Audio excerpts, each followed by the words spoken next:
Assalamualaikum warahmatullahi wabarakatuh. Selamat siang semuanya.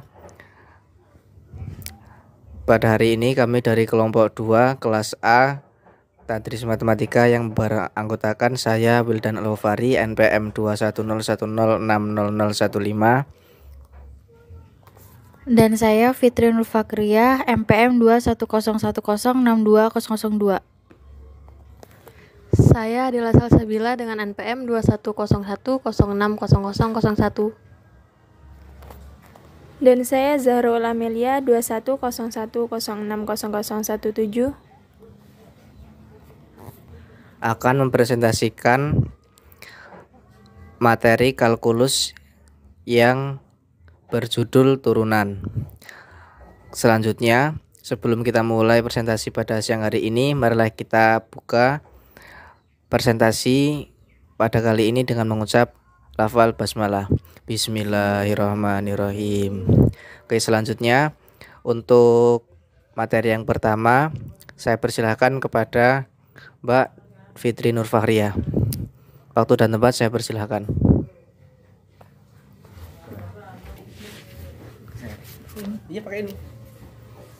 Baik, di sini saya Fitri Nur Fakriyah akan menjelaskan tentang turunan tingkat tinggi. Definisi turunan tingkat tinggi adalah turunan tingkat tinggi adalah turunan fungsi yang tidak sampai turunan pertama. Bisa turunan kedua, turunan ketiga, bahkan turunan ke n. Di sini ada tabel turunan tingkat tinggi. Yang pertama itu derivatif. Penulisan F aksen, penulisan Y aksen, penulisan D, dan penulisan Leibniz. Yang pertama itu ada F aksen X, yang kedua ada F aksen pertama, aksen kedua X, yang ketiga ada F aksen pertama, aksen kedua, aksen ketiga X, dan keempat ada aksen pertama, aksen kedua, aksen ketiga X. Dan yang kelima ada F aksen pertama, aksen kedua, aksen ketiga, aksen keempat, aksen kelima X. Untuk nilai ke n-nya itu ada F X dikali X. Untuk penulisan Y-nya itu sama dengan yang pertama. Tinggal diganti penulisannya Y aksen X, yang kedua Y aksen 1 aksen 2 X, dan selanjutnya. Yang penulisan D itu dimasukkan tulisan D-nya D X Y.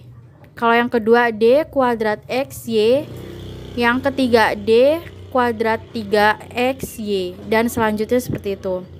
Untuk penulisan Leibniz-nya itu ada DY per DX, dan yang kedua itu tinggal ditambahkan kuadratnya saja, seperti D kuadrat Y per DX kuadrat. Yang ketiga ada D kuadrat 3Y per DX kuadrat 3, dan selanjutnya. Untuk penulisan n-nya, angkanya itu diganti dengan huruf n, bukan angka seperti yang di atas. Ini ada beberapa contoh. Yang pertama itu fx sama dengan 2x kuadrat 3 dikurang 4x kuadrat ditambah 7x dikurang 8. Langsung penyelesaiannya saja.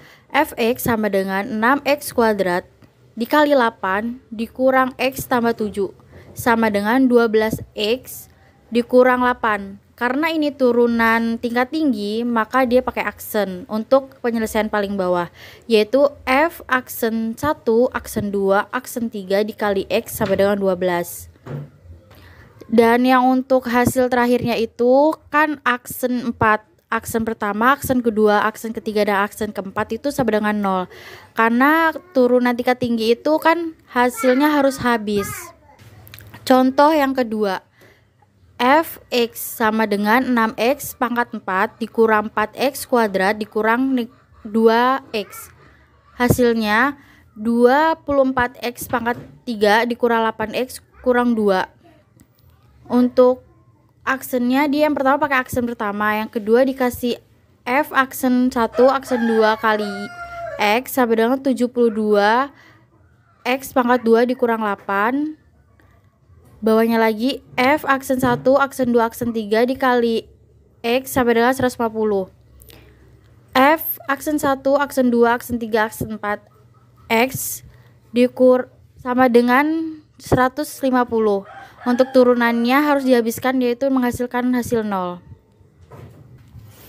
Selanjutnya, pembentukan model matematis. Pembelajaran mengungkapkan suatu kejadian fisika dan menyajikannya dengan lambang-lambang matematika yang dinamakan pembentukan model matematis. Salah satu unsur pokoknya adalah menerjemahkan uraian-uraian kata dengan bahasa matematika. Baik, selanjutnya akan diteruskan dengan materi selanjutnya. Baik, selanjutnya materinya adalah tentang pendeferensial implisit. Apa itu pendeferensial implisit? Jadi, definisi pendeferensial implisit yakni sebuah fungsi yang memuat lebih dari satu variabel bebas dan variabel terikat dalam satu ruas sedemikian sehingga tidak dapat dipisahkan yang berbeda. Contohnya seperti ini: x kuadrat y plus x y kuadrat sama dengan 3, dan x y kuadrat plus 2x kuadrat y sama dengan 0. Jadi pendeferensian implisit itu kebalikan daripada pendeferensian eksplisit maksudnya. Artinya kalau eksplisit itu seperti biasanya yang y sama dengan misalnya 2x kuadrat sama dengan 3, itu bisa diturunkan sesuai prosedur kita dalam mendeferensialkan suatu fungsi. Untuk lebih jelasnya, marilah kita lihat contoh berikut. Beberapa contoh untuk turunan implisit. Jadi, tentukan turunan implisit baru dari 2y pangkat 3 min y sama dengan 4x kuadrat. 2y pangkat 3 ini diturunkan d per dx 2y pangkat 3 min d per dx kali y sama dengan d per dx sama kali 4x kuadrat. Nah, untuk yang variabelnya y ini tidak bisa langsung diturunkan menjadi suatu turunan yang baru, harus melalui prosedur menggunakan aturan rantai, sehingga du per dx sama dengan aturan rantai, yakni du per dy dikali dy per dx sama dengan 6y kuadrat min 1 kali dy per dx. Nah, jadi seperti ini. 6y turunan dari 2y pangkat 3 ini adalah 6y pangkat 2 dy per dx. Dy per dx nya tetap ditulis plus turunan dari y yakni dy per dx saja, sama dengan yang di ruas kanan sini 4x kuadrat turunan dari 4x kuadrat yakni 8x. Ini d per dx nya tidak ditulis karena variabelnya sudah sama antara pembilang dan penyebut yakni x. Menjadilah seperti ini: 6y kuadrat dy per dx plus dy per dx sama dengan 8x. Kita faktorkan, yang mana 6y kuadrat plus 1 dikali dy per dx sama dengan 8x, dan hasil akhir dari turunan implisit dy per dx ini adalah 8x per 6y kuadrat plus 1. Selanjutnya contoh nomor 2, tentukan turunan dari y pangkat 3 plus 7y sama dengan x pangkat 3. Penyelesaian: y pangkat 3 plus 7y sama dengan x pangkat 3. Ini tetap seperti tadi untuk menggunakan aturan rantai. Lebih enaknya dalam aturan rantai ini kita menggunakan fungsi yang mana variabel y itu jika diturunkan terhadap dy per dx itu ditulis lagi d per dx nya. Y pangkat 3 plus 7y sama dengan x pangkat 3. D per dx kali y pangkat 3 plus d per dx kali 7y sama dengan d per dx kali x pangkat 3. Ini y pangkat 3 diturunkan menjadi 3y pangkat 2 dikali dy per dx, tetap ditulis. karena variabelnya beda dengan penyebutnya. Kemudian 7y diturunkan menjadi 7, dan ini tetap ditulis dy per dx sama dengan yang di ruas kanan ini menjadi 3x pangkat 2, yang mana tidak ditulis lagi dy per dx nya karena pembilang dan penyebutnya sudah sama. Jadilah seperti ini, kita faktorkan keluar dy per dx nya, jadi dy per dx kali 3y kuadrat plus 7 sama dengan 3x kuadrat. dy per dx sama dengan 3x kuadrat per 3y kuadrat plus 7. Inilah hasil akhir turunan implisit dari soal tersebut. Kemudian satu contoh lagi, ini contoh yang ketiga, seperti contoh yang awal tadi. Jadi carilah diferensiasi implisit dari x kuadrat y pangkat 3 sama dengan 1. Nah ini dua variabelnya tergabung jadi 1. Nah ini cara menyelesaikan menggunakan diferensiasi implisit. Nah ingat perkalian dua buah fungsi, misalkan ada dua buah fungsi ya kan, x dan y ini ada perkalian, maka menggunakan cara seperti ini. Kita misalkan itu u adalah x kuadrat dan u aksen itu du per dx ya, du per dx,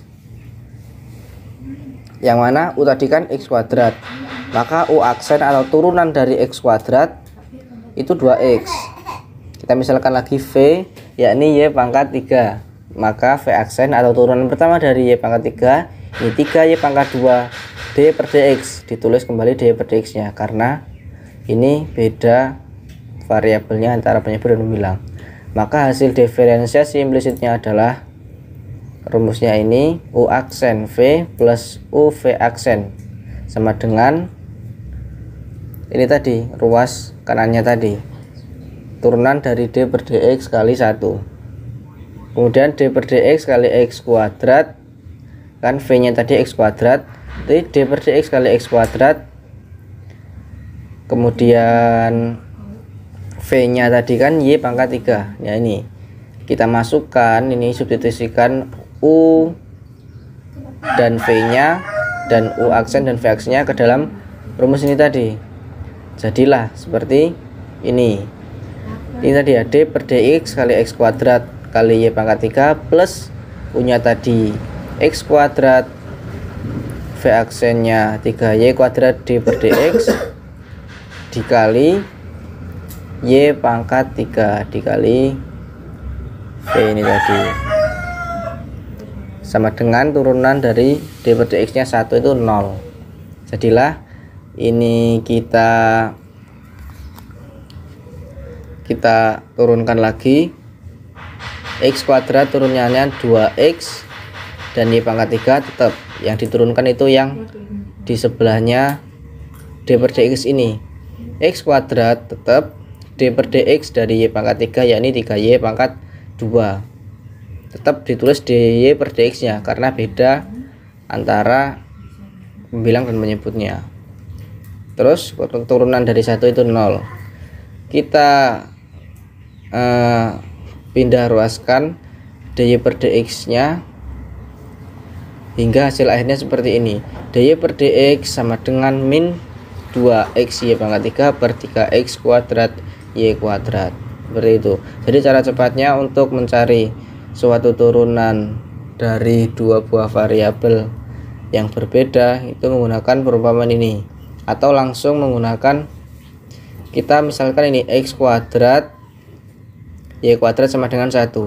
Jadi cara cepatnya ini kita turunkan dulu x kuadratnya di sini, d per dx kali x kuadrat dikali y pangkat 3 ditambah d per dx y pangkat 3 ini ditambah x dikali x pangkat 2, seperti ini, sama saja. Nah jadi yang di sini yang diturunkan x kuadratnya, di sini yang diturunkan y pangkat 3 nya, jadilah seperti ini. Nah mungkin itu beberapa contoh dari diferensiasi implisit. Selanjutnya, untuk materi selanjutnya saya persilahkan. Laju yang berkaitan. Jika variabel Y tergantung pada waktu T, turunannya dy per dt disebut juga laju sesaat dalam perubahan. Misalnya, jika Y mengukur jarak, maka laju sesaat ini disebut kecepatan. Langkah-langkahnya ada beberapa langkah, yakni satu, buat gambar dulu dari soal tersebut, digambar dulu, terus cari laju yang diketahui dan laju yang dicari. Yang ketiga, cari suatu persamaan yang menghubungkan laju-laju dari langkah kedua tadi. Dan yang keempat, turunan kedua sisi terhadap waktu T dan selesaikan turunan dari laju yang dicari. Dan yang terakhir, hitung turunan pada titik yang diinginkan. Contoh soalnya, sebuah balon dilepaskan pada jarak 150 kaki dari seorang pengamat yang berdiri di tanah. Jika balon naik secara lurus ke atas dengan laju 8 meter per sekon, seberapa cepat jarak pengamat dan balon terhadap pada waktu balon pada ketinggian 150 kaki. Gambar dulu ininya. Tingginya itu H, miringnya ini S, dan datarnya ini 150 kaki. Diketahui. Yang kedua kan diketahui dH per dt sama dengan 8. Ditanyanya ds per dt pada saat H sama dengan 50. Variabel S dan H merupakan pada waktu. Mereka adalah fungsi implisit dari T, tetapi mereka selalu dihubungkan dengan persamaan Pythagoras. S kuadrat sama dengan H kuadrat ditambah 150 kuadrat.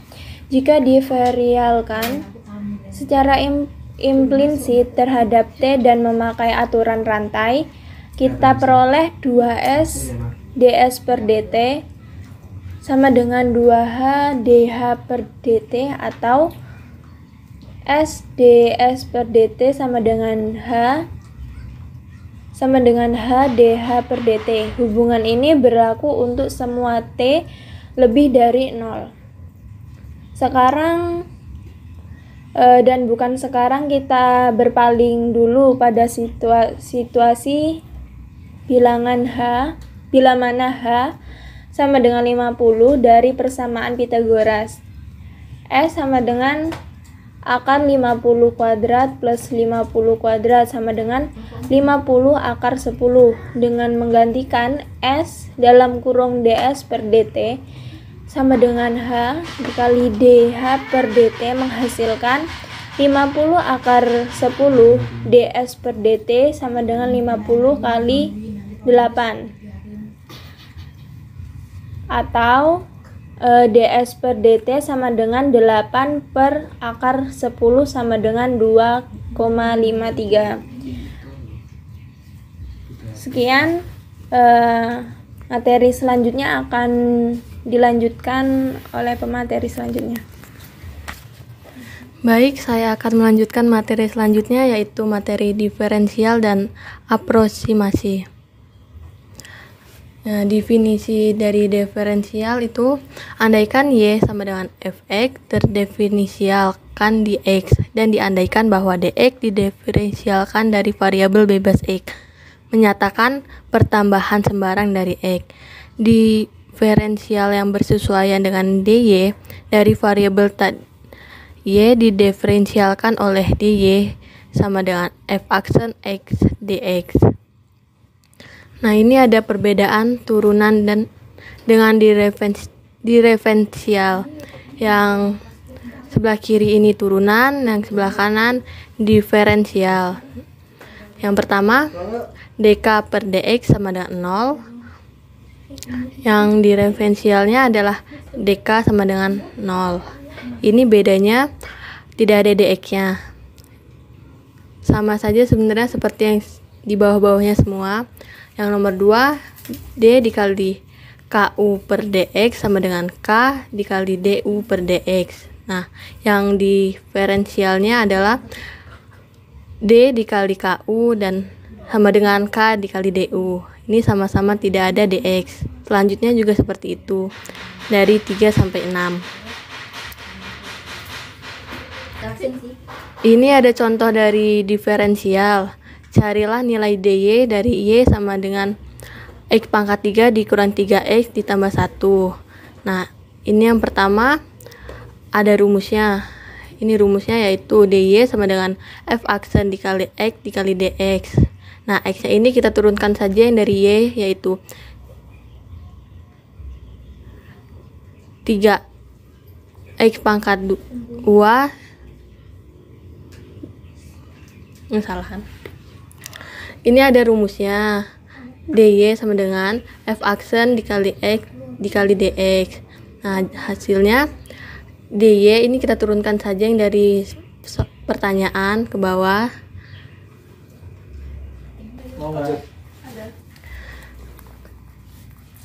Rumus dari hampiran atau aproksimasi adalah F dalam kurung X ditambah delta X didefinisikan sebagai Fx ditambah dy sama dengan fx. Ini ada contoh dari aproksimasi. Bila mana x berubah dari 4 ke 6,4, maka akar x berubah menjadi akar 4 sama dengan 2 ke akar 4 plus dy secara aproksimasi tanpa kalkulator. Jadi dy sama dengan setengah x pangkat negatif 1 per 2 dx sama dengan 1 per 2 akar 2 dx. Sedangkan dx sama dengan 4 dan dx sama dengan 0,4 mempunyai dy sama dengan 1 per 2 akar 4 0,6 sama dengan 0,6 per 2 akar 4 sama dengan 0,15. Jadi akar 4,6 didefinisikan sebagai akar 4 plus dy sama dengan 2 ditambah 0,15 sama dengan 2,15. Baik, itu saja materi yang bisa saya sampaikan. Saya kembalikan ke moderator. Baiklah, mungkin tadi sudah disampaikan materi-materi yang berkaitan dengan turunan. Banyak salahnya pasti, kami mohon maaf. Kami cukupkan untuk presentasi kami hari ini. Marilah kita mengucapkan lafaz hamdalah. Alhamdulillahirabbil alamin. Kurang lebihnya kami mohon maaf. Kami akhiri. Assalamualaikum warahmatullahi wabarakatuh. Waalaikumsalam warahmatullahi wabarakatuh.